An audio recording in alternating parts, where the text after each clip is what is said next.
From the News Channel 5 Network, this is SportsLine.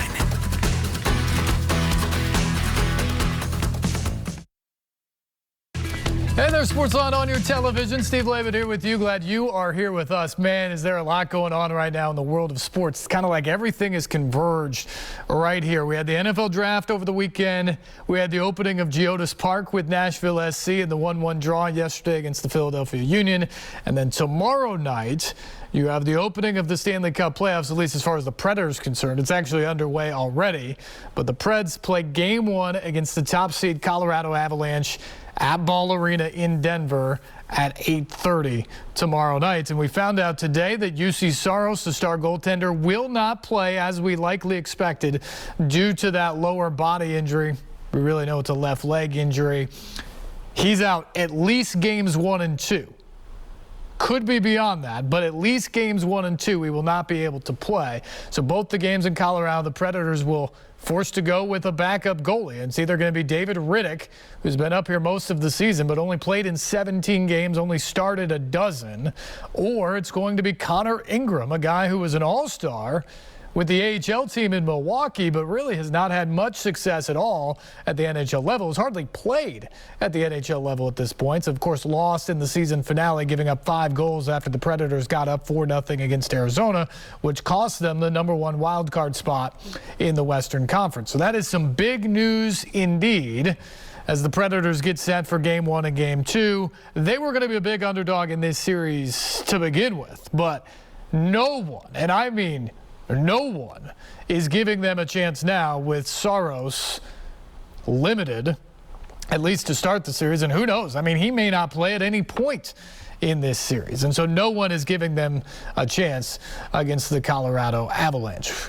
We welcome you to the program if you give them a chance, or if you don't give them a chance.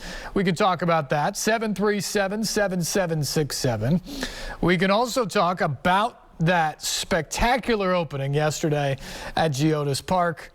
I'm curious your thoughts if you were there on what you saw from that venue, the crowd, the facility, the concessions. I mean, all of it's really spectacular. The one downside, I think, certainly is the parking and the traffic in the area. Tell me your experience about that. Was it good? Was it bad? Was it what you expected? I don't know if it certainly wasn't perfect, I know that, but I think people also understood going in, it's Game 1, it's a new place, work out some of the kinks. I'm just curious what your perspective was on that. And also on the game itself. Nashville SC hadn't been home all season long, 2 months on the road. They finally get home taking on one of the best sides in MLS. They find themselves down 1-0, a bit unlucky in the second half, and find a way to gut out a draw and keep that unbeaten streak at home to now 18 months or 20 matches, which is the best in MLS.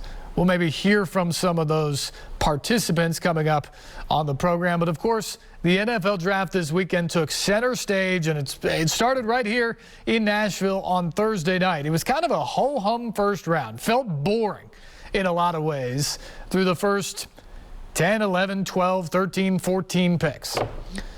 There weren't really quarterbacks coming off the board, a lot of defensive players. There weren't any blockbuster trades. It was just, other than the fact that it was in Vegas, it didn't have a lot of sizzle. And then all of a sudden the Titans make the trade to send A.J. Brown to the Eagles. And it brought the entire NFL draft to a standstill.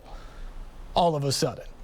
You're talking about one of the premier wide receivers in the game, one of the best talents on the Titans team, dealt off in his prime over a contract dispute. The Titans got the 18th pick and a third-rounder back for Brown. They turned the third-rounder as part of a deal. They got them multiple other picks. So in all, the Titans essentially get 4 players for Brown in this draft, including that 18th overall selection of Treylin Burks, a guy who literally comps out as an A.J. Brown-type receiver. They're the same size in height and weight. He's just a touch slower. Maybe doesn't run routes quite as well, but he's got better hands than A.J. does. He attacks the ball in a similar fashion.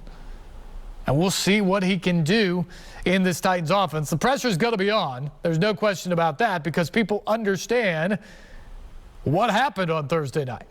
That trade happened, that his pick came out of that trade, and that he not only comps with A.J. Brown, but he is literally the guy they are selecting to try to bring in to replace A.J. Brown. But the biggest thing for me that I cannot get over out of this entire deal is how this happened. A.J. is literally the most talented offensive player, or was, on the Titans team. I mean, Derrick Henry's phenomenal. Don't get me wrong. He is the most important member of the Titans offense at this point. But he's pretty much a one-trick pony. You put the ball in his hand and he runs. He runs physical, he runs fast. A.J. Brown blocks well. He could run the football if you put it in his hands. And he is a terrific wide receiver. He gives you that extra dimension that they really haven't had other than that. And the other thing is he's a wide receiver and he's young. So if you start to look at the long term for the Titans, I mean, I don't think anybody thinks Ryan Tannehill is going to be there very long. How long can Derrick Henry keep running at the pace that he has been running? But A.J. Brown could be around for a decade or more.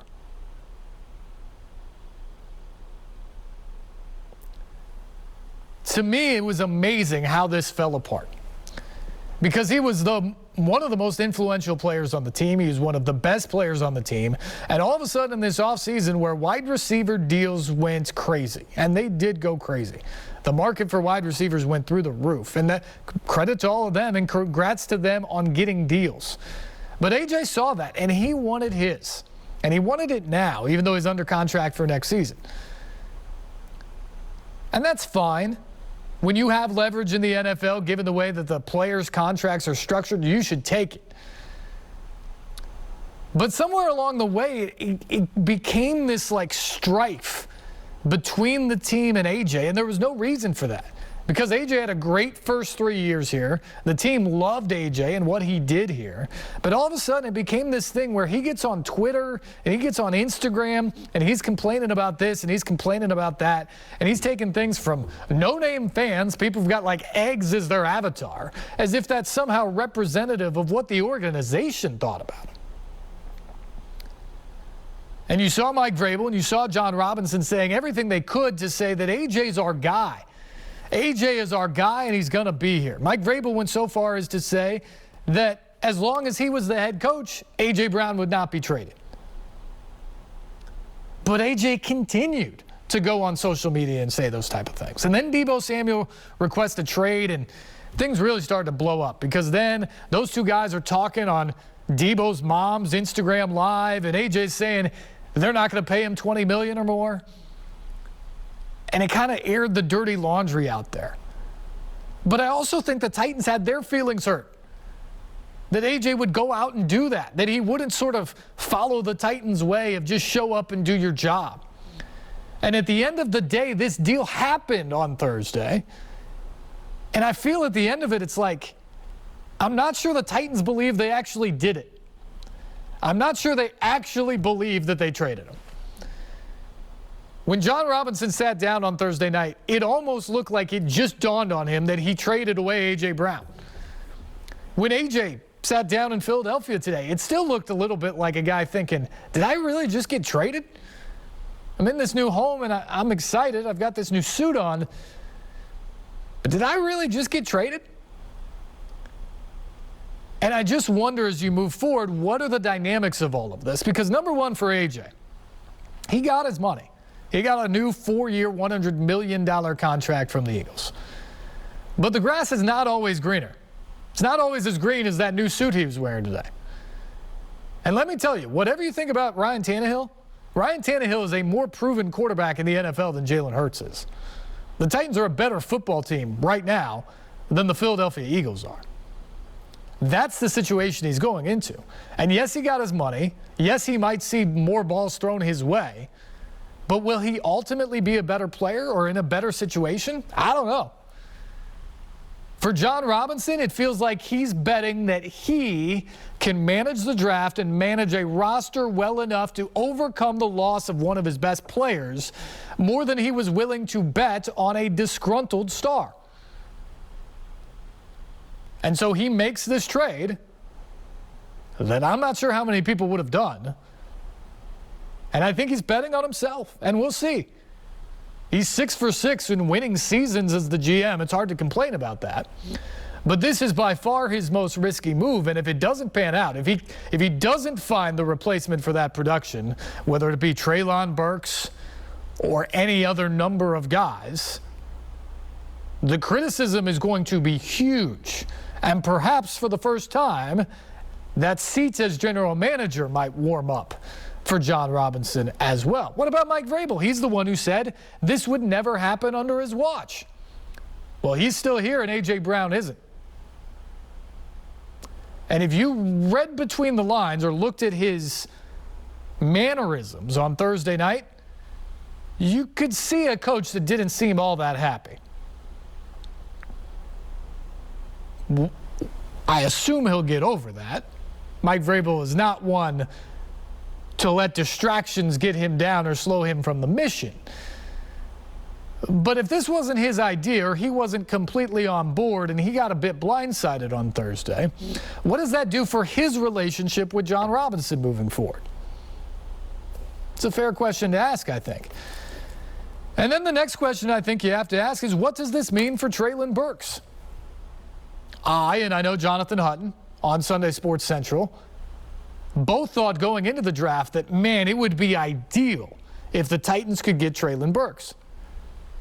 But that was in addition to A.J. Brown. And we didn't think it was possible to happen at number 26. And it wasn't. They got him because they moved up in the first round, and they got that pick at 18. So I love the pick of Treylin Burks, but I love it a little bit less that now he essentially comes in as kind of a co-number one with Robert Woods, trying to replace what A.J. Brown did. And then you throw in all that other stuff, that he is going to be the literal comp in terms of a skill set, but everyone is going to compare him to A.J. Brown. And the production that he's had over 3 seasons, can he live up to that? That's a lot of pressure. And while I think Treylin handled himself very well on Friday while speaking to the media about it all, he's going to have to deal with that day in and day out, probably through his rookie contract, until he earns the contract that A.J. got on Thursday night. He's going to have to deal with those comparisons. And how will that impact him and therefore impact the Titans offense and the team? Those are the big questions that come out of that. The rest of the draft, I think the Titans did pretty well. I think it was balanced. They obviously came in with 7 picks. They walked out with 9. They addressed needs. They got a cornerback that could start right away. They got an offensive lineman who could start right away. They got a tight end, which they needed. They got the wide receiver, obviously, that they needed up top. And then on the back end of the draft, they got a bunch of guys who I think can help them on special teams, if nothing else, and do it right away. So I think you really like what the Titans did overall in this draft. But this is going to be the draft that is remembered for the A.J. Brown trade forevermore. And again, for John Robinson, it's either going to be one of those things where you really prove how good you are by absorbing that trade and still putting a winning product in a team that can contend on the field, or this could be the trade that does you in, that loses the faith that you have built with the fan base, that maybe loses the faith that you have with your head coach and maybe even ownership. And that all remains to be seen. We don't get to judge that right now, but that's the type of move that was made. It was a move with serious ramifications for the future for a lot of different people, and we saw it all unfold right in front of us on Thursday night. By the way, it's been comical to hear how A.J. said this isn't my fault and how it all happened, and even him talking today up in Philadelphia, he says there's no bad blood. The Titans gave him their chance. They drafted him. They started his career, but it just didn't work out. Yeah. That's the thing I think we're all trying to figure out is why didn't it work out? Because it should have. And look, I don't think A.J. Brown's worth $25 million, and he got it, so he is, because that's the market. But the Titans weren't going to pay that. And I don't think they needed to pay that. But they were going to pay him significant money. And the fact that AJ wasn't ready to go to their deal or that they couldn't work it out, that is something that I'm not sure we're ever going to get the full story from both sides. We've kind of heard bits and pieces from each side. I'm not sure we're coming to the agreement on what actually took place in those negotiations. But the bottom line is this. A.J. Brown is now a Philadelphia Eagle, and the Titans have to move on without him. Phone lines are open. 737-7767 is the number. And we begin tonight with Eric. Eric, what's going on? Hey, Steve, how you doing? Good. Listen, here's my thoughts on A.J. Brown trade, and then I was going to get to the draft. When it first happened, I thought for a minute I dozed off. I was dreaming or something like that, and I was kind of surprised, but I wasn't really shocked. I thought about it for a minute, but then after just realized what had happened, I know a lot of times fans are mad, can't believe that this happened, and they thought A.J. Brown loved it, wanted to stay here. But here's the thing. I look at it this way. If Tyreek Hill can leave the Kansas City Chiefs and go to Miami, if Devontae Adams can leave Green Bay and go to the Las Vegas Raiders, anything can happen. In fact, players have really basically two options. Either you want to win Super Bowls, you want to get paid. You can do both, but it's very rarely circumstances. It's one or the other, not both. That's why Tom Brady, who took less money and got all those Super Bowls, but that's, of course, rare exceptions. That does happen. But, I'm surprised that Tyreek Hill would want to leave Kansas City and go to Miami because he's, I think, in a far worse situation with Tua. He's not going to have, I believe, the kind of production he would have with Patrick Mahomes, but I guess he's happy. He already got a Super Bowl. Devontae Adams doesn't. I think he's got a good quarterback, Derek Carr. He's playing with his guy who's considered his buddy. He's not as a great quarterback as Aaron Rodgers, but still, I think he can be productive. And, of course, A.J. Brown wanted to go and join Jalen Hurts in Philadelphia, and I hope it works out for him. He's got his money. I have no problem with him getting paid. But you're talking about he's playing for a city that and I'm a big Philadelphia 76ers fan, so I remember the whole Ben Simmons thing.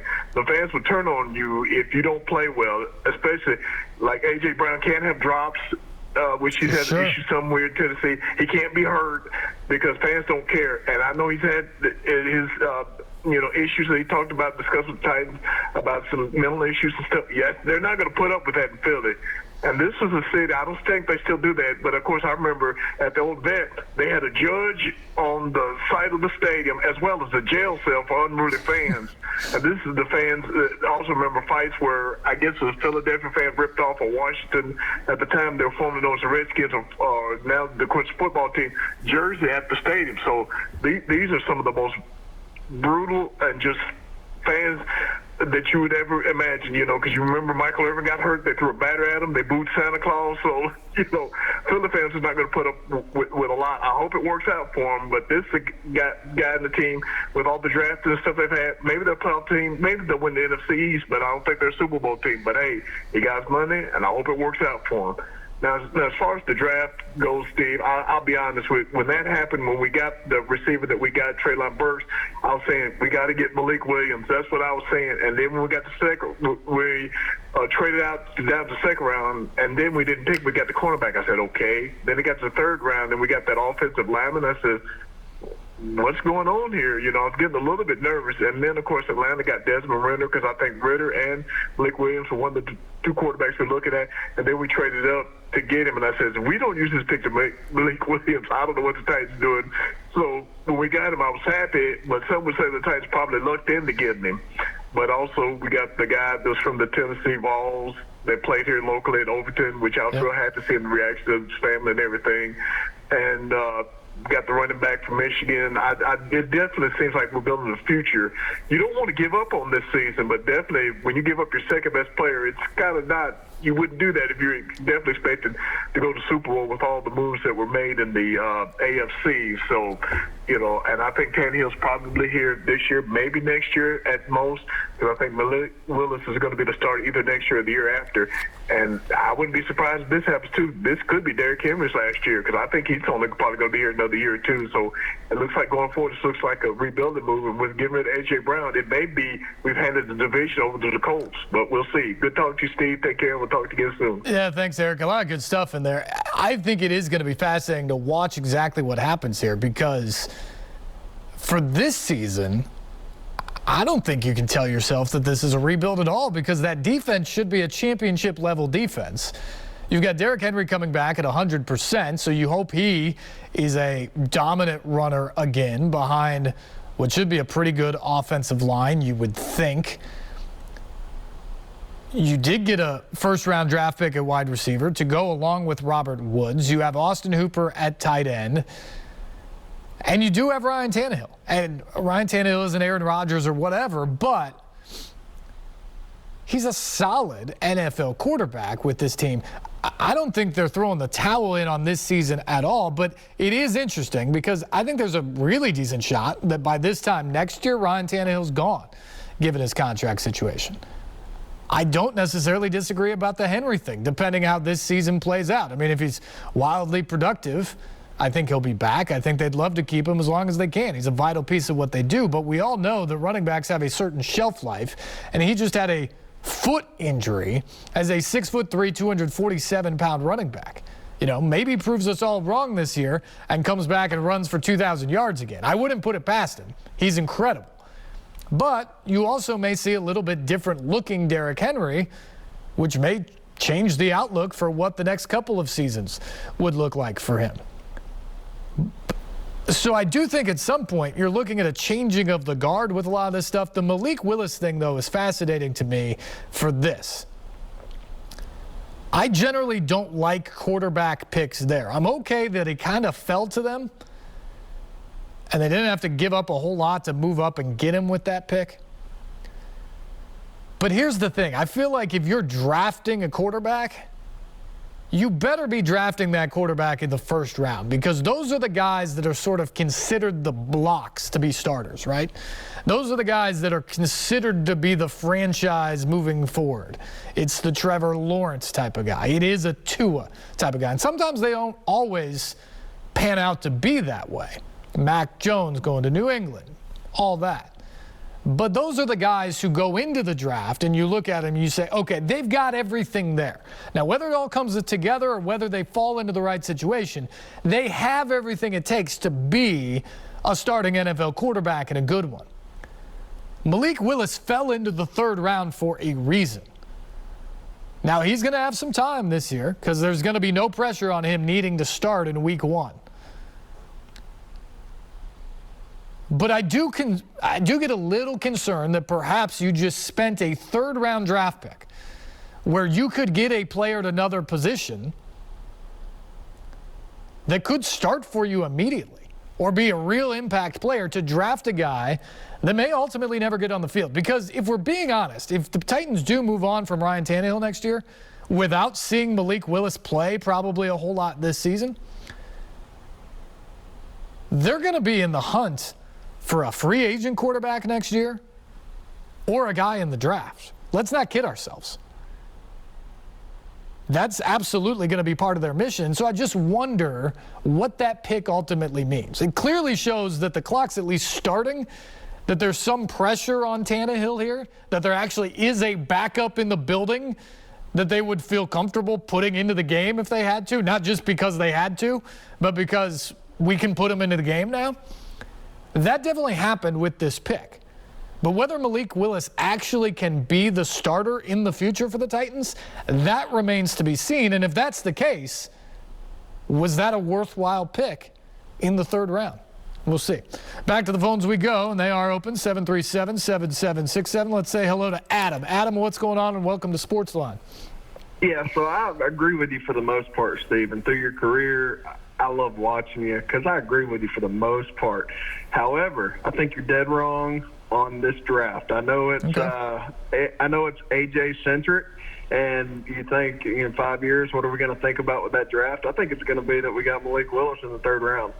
That's just that you give him in his NFL comps. People are saying McNair. He comes to Tennessee, and they're giving him McNair, Liberty, Alcorn State comparisons. You know, and he was shredding with Liberty with nobodies, man. These were JV players he was playing with, and he was just carving. I mean, he got beat a couple of times, especially towards the end of the season, but he looked so good, man. He was a man among boys, and that's kind of like Steve McNair. I'm not saying he's going to start, but what he's going to do is he's going to put pressure on Tannehill.